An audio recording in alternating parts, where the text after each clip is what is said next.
नमस्कार विद्यार्थी मित्रांनो, आज आपला हा युनिट्स अँड मेजरमेंटमधला हा 5वा व्हिडिओ आपण बघत आहोत. काल आपण प्लेन अँगल आणि सॉलिड अँगल या दोन फंडामेंटल फिजिकल क्वांटिटीज त्याच्यावर आपण न्यूमरिकल्स बघितले आणि त्याचा अभ्यास केला. त्यातलं एक न्यूमरिकल की जिथं आपण सॉलिड अँगल काढला होता आणि हा न्यूमरिकल टेक्स्टबुकमध्ये सॉल्वड न्यूमरिकल आहे, एक्झाम्पल नंबर 1.1. त्याचा आन्सर आपल्याला टेक्स्टबुकमध्ये जे दिलेलं आहे ते याप्रमाणे आहे. सॉलिड अँगल डी ओमेगा और d ohm is equals to 2.045 into 10⁻⁻5 steradian. पण आपण जर कॅल्क्युलेशन केलं, काही विद्यार्थ्यांचे मेसेजेस पण मला मिळाले, तर उत्तर त्याचं कॅल्क्युलेशन केल्यानंतर इतकं येत नाही. काही विद्यार्थ्यांनी कॅल्क्युलेटरवर हे आन्सर काढलेलं आहे, पण आपण लॉग टेबलने हे आन्सर काढायचं आहे. ॲक्च्युली लॉग टेबल तुम्हाला नंतर काही दिवसांनी शिकवलं जाईल, पण हे आन्सर एवढं येत नाही.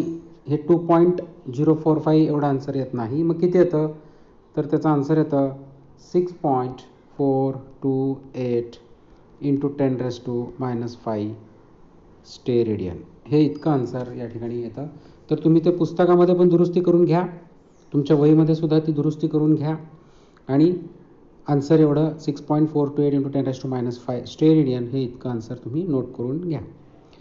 यानंतर आपण पुढच्या प्रश्नाकडे जाऊया. पुढचा जो प्रश्न आहे तो आहे state the precautions that are taken while writing the units and its symbol.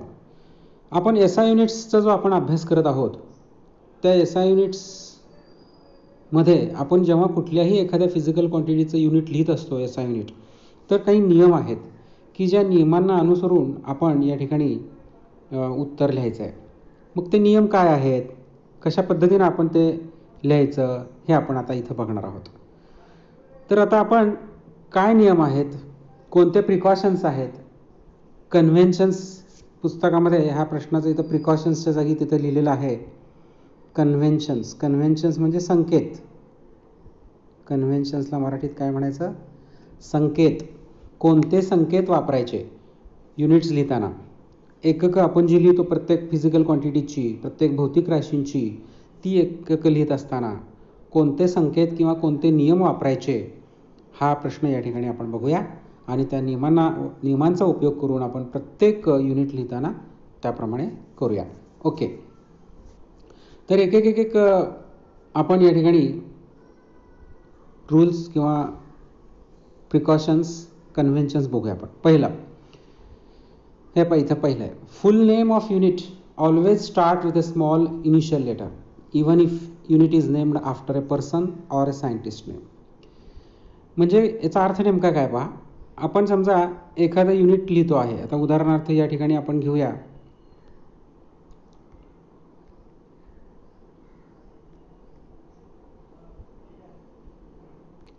समजा आपण लेंथ या फिजिकल क्वांटिटीचं युनिट आपल्याला लिहायचं आहे. तर लेंथ या फिजिकल क्वांटिटीचं युनिट काय आहे? मीटर. मग आपण ते मीटर युनिट जे आहे ते मीटर युनिट कशा पद्धतीनं फुल फॉर्ममध्ये म्हणजे पूर्ण लिहायचं आहे आपल्याला लेंथचं युनिट. तर आपण लेंथचं युनिट कसं लिहिणार? METRE असं लिहिणार आपण. पहिला अक्षर जे आहे म्हणजे हे M, ते पहिलं अक्षर आपण कॅपिटल काढायचं नाही, म्हणजे असं नाही लिहायचं METRE. हे रॉंग आहे, हे करेक्ट आहे. म्हणजे नियम काय? When we write the full name of a unit it should start with small initial letter. आता हे युनिट जे आहे हे मीटर युनिट आहे हे, परंतु एखादं युनिट जे आहे ते व्यक्तीचं नाव आहे. जसं आता उदाहरणार्थ आपण फोर्स या फिजिकल क्वांटिटीचं युनिट बघूया आपण. फोर्स या फिजिकल क्वांटिटीचं युनिट काय आहे? न्यूटन. मग आता न्यूटन कसं लिहायचं? न्यूटन आपल्याला फुल फॉर्ममध्ये लिहायचं, म्हणजे पूर्ण स्वरूपात लिहायचं आहे, सिम्बॉलमध्ये नाही लिहायचं आहे. मग न्यूटन असं लिहायचं पाहिजे NEWTON. मग हे पहिलं अक्षर N जे आहे ते आपण स्मॉलच काढायचं, कॅपिटल काढायचं नाही. म्हणजे असं नाही लिहायचं NEWTON. ग्रामरमध्ये आपण अभ्यास करताना एखाद्या व्यक्तीचं नाव असेल तर आपण पहिलं अक्षर कॅपिटल काढतो.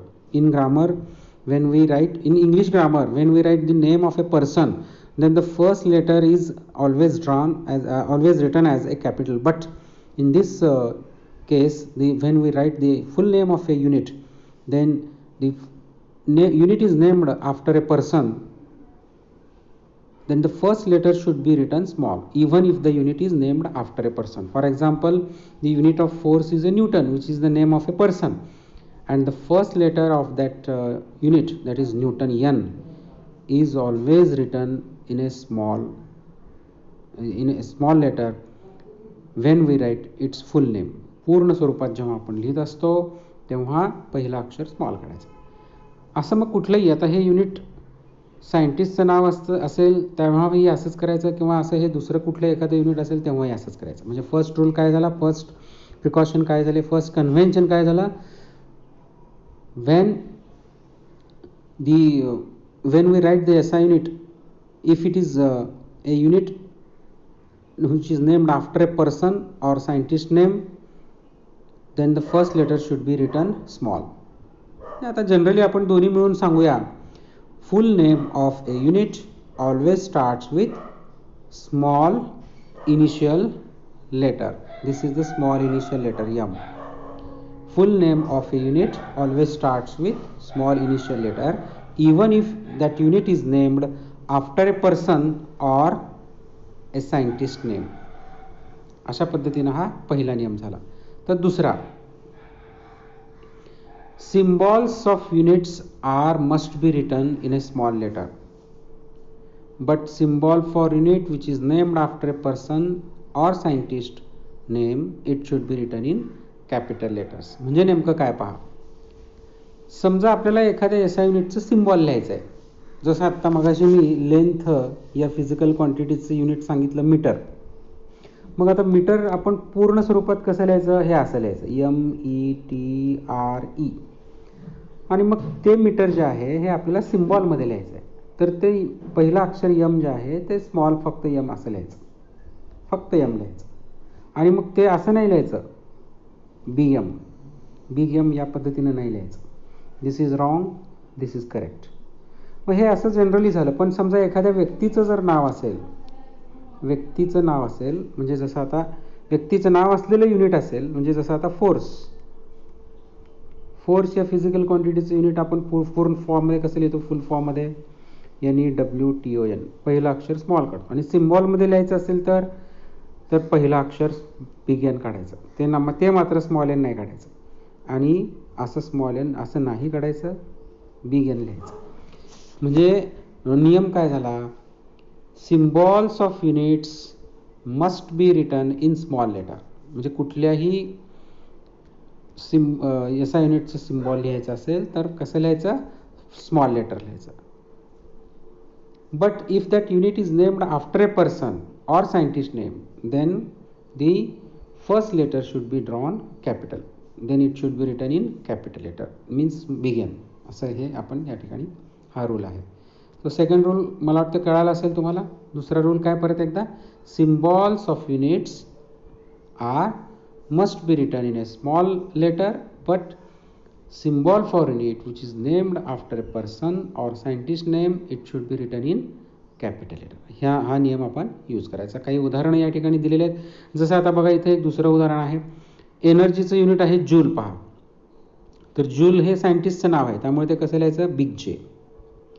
असं स्मॉल जे लिहायचं का, नाही, दिस इज रॉंग, दिस बिग जे इज करेक्ट. दुसरं एक्झाम्पल या ठिकाणी पहा, किलोग्रॅम हे व्यक्तीचं नाव नाही, मग ते कसं लिहायचं, के स्मॉल काढायचं, जी पण स्मॉल काढायचं.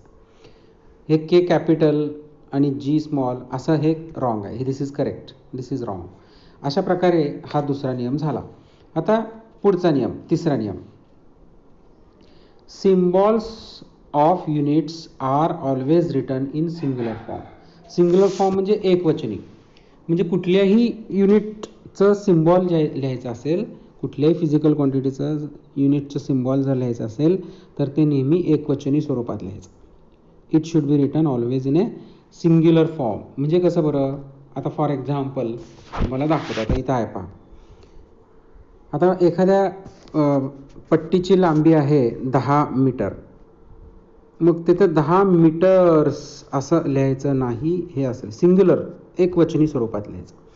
एखाद्या वस्तूची किंमत, वस्तूचं वजन आहे म्हणजे मास आहे 25 किलोग्रॅम, हे बरोबर आहे. मग 25 किलोग्रॅम्स असं लिहायचं नाही.